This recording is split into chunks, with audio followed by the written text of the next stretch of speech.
Picture this: you're a black woman, the CEO of a major airline, boarding a flight you oversee.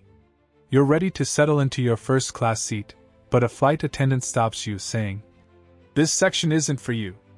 5 minutes later, the entire flight crew is out of a job. How did this happen? Stay with me, because this story will shock you and spark a conversation we all need to have. Welcome to Racism Stories Whitey, where we uncover real and powerful stories about confronting racism head-on. Subscribe now, hit the bell, and let's dive into this unforgettable tale. It's a crisp morning at a bustling U.S. airport, the kind where travelers rush through terminals, juggling coffee cups and boarding passes. Among them is Dr. Celeste Warren, not her real name, to keep things discreet. Celeste is a 45-year-old black woman, the CEO of Liberty Air, one of the country's leading airlines. She's not just any executive, she's a trailblazer who climbed the ranks in a male-dominated, predominantly white industry. Today, she's traveling incognito, dressed in a simple blazer and jeans, to observe her airline's operations firsthand.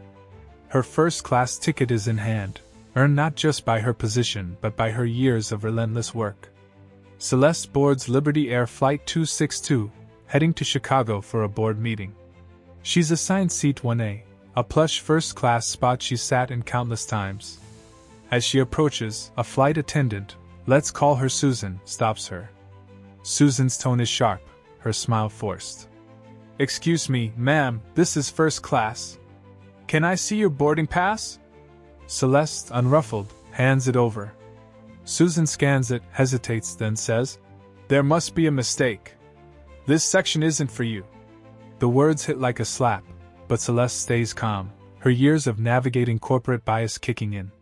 She politely insists the seat is hers, showing her pass again. Susan's demeanor doesn't soften. Instead, she doubles down, suggesting Celeste might be more comfortable in economy. The implication is clear: Celeste's appearance, her race, her casual attire, doesn't match Susan's idea of a first-class passenger. Nearby passengers glance over, some curious, others uncomfortable. Celeste, still composed, asks to speak to the lead flight attendant. Susan rolls her eyes but complies, calling over her supervisor, Mark. Mark, a seasoned crew member, checks Celeste's boarding pass and confirms it's valid. But instead of resolving the issue, he hesitates, glancing at Susan as if seeking her approval. He suggests Celeste take a different seat, just for now, to avoid delaying the flight. Celeste, her voice steady, refuses. "I paid for this seat, and I'm not moving," she says.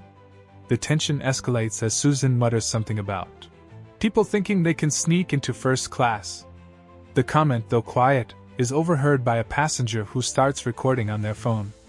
At this point, Celeste could de-escalate, take another seat, and let it go. But she doesn't. She's not just fighting for a seat, she's fighting for respect, for the right to exist in a space she's earned. She pulls out her phone, makes a brief call, and speaks in a low, measured tone. Within 5 minutes, the plane's intercom crackles. The captain announces that the flight is delayed due to personnel issues. Moments later, airport security and a senior airline official board the plane. The official approaches the crew, speaks briefly, and then delivers a bombshell. The entire flight crew is being removed from duty, effective immediately. The passengers are stunned. Susan, Mark, and the rest of the crew are escorted off the plane, their faces a mix of confusion and indignation. Celeste remains in her seat, calm but resolute. Whispers ripple through the cabin. Who is this woman? Why did this happen? The truth comes out later. When a passenger's video goes viral, Celeste Warren isn't just a passenger, she's the CEO of Liberty Air's parent company. With one call to her board, she terminated the crew for violating the airline's anti-discrimination policies. Let's unpack this. How did a routine boarding turn into a career-ending moment for an entire flight crew? It started with a single assumption. Susan's initial challenge wasn't about a ticket mix-up, it was rooted in bias. Celeste's race and casual attire didn't fit Susan's mental image of a first-class passenger, or a CEO.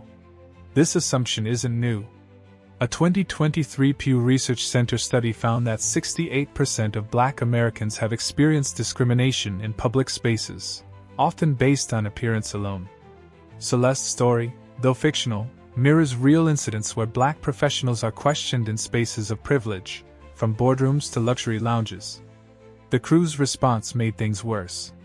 Instead of correcting Susan's error, Mark's suggestion that Celeste move seats prioritized keeping the peace over addressing bias. This is a common dynamic. Bystanders, even those in authority, often avoid confronting racism to avoid conflict. But Celeste's power as CEO gave her a rare ability to act. Her decision to fire the crew wasn't impulsive. It was a calculated move to hold her company accountable. Liberty Air's policies explicitly prohibit discrimination, yet the crew's actions violated that standard. Celeste's call ensured consequences were swift. The aftermath is just as telling. The viral video, posted on social media, sparks a firestorm. Hashtags like #JusticeOnFlight262 trend for days, with thousands sharing stories of similar discrimination. The airline issues a statement affirming its commitment to equality and announcing a review of training protocols. Celeste, in a rare public comment, writes a LinkedIn post about the incident, emphasizing the need for systemic change. "This isn't about one flight," she writes. "It's about ensuring every passenger, every employee, is treated with dignity." Her post garners millions of views, turning her into a symbol of accountability. But let's dig deeper. Why does this story resonate? It's not just the drama of a CEO firing a crew, it's the power dynamic. Celeste's position gave her the authority to act where most can't. For every Celeste, there are countless others who face similar bias without the means to push back. A 2024 Equal Justice Initiative report notes that Black women are disproportionately targeted by microaggressions in professional settings, often with no recourse. Celeste's story, while extreme, highlights what happens when power meets principle. The incident also exposes the role of bystanders.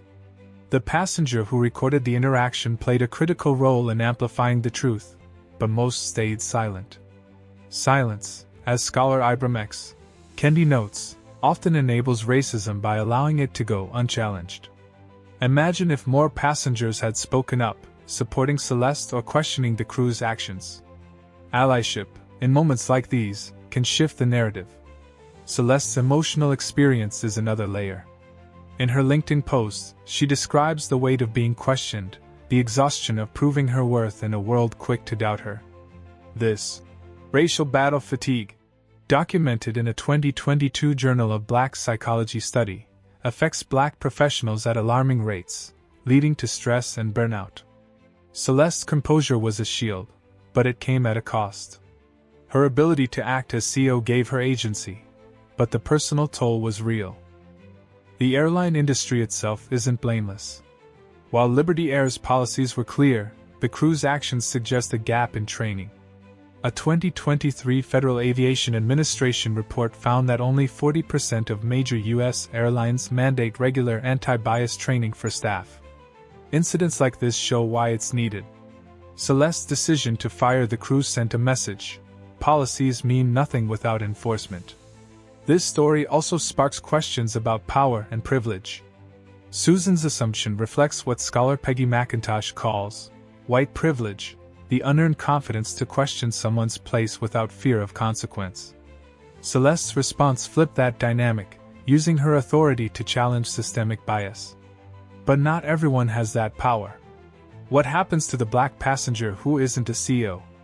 The answer lies in systemic change, better training, stricter policies, and a culture that doesn't tolerate bias. As we reflect, this story isn't just about a seat or a firing. It's about the everyday battles Black people face in spaces where they're assumed not to belong. It's about the courage to stand firm, the power of accountability, and the role we all play in challenging injustice. Celeste's actions changed one flight, but the viral video and her advocacy sparked a broader conversation. It's a reminder that change starts with one voice, one call, one moment of refusing to be silenced. This story isn't just Celeste's, it's a mirror for all of us. Have you ever faced or witnessed bias like this? Drop a comment below and share your thoughts or experiences. If this story moved you, hit the like button and share it with someone who needs to hear it. Subscribe to Racism Stories YT and click the bell so you never miss a story that challenges us to do better. Together, we can amplify these voices and push for a world where no one's place is questioned. Until next time, stay bold, stay vocal, and keep fighting for justice.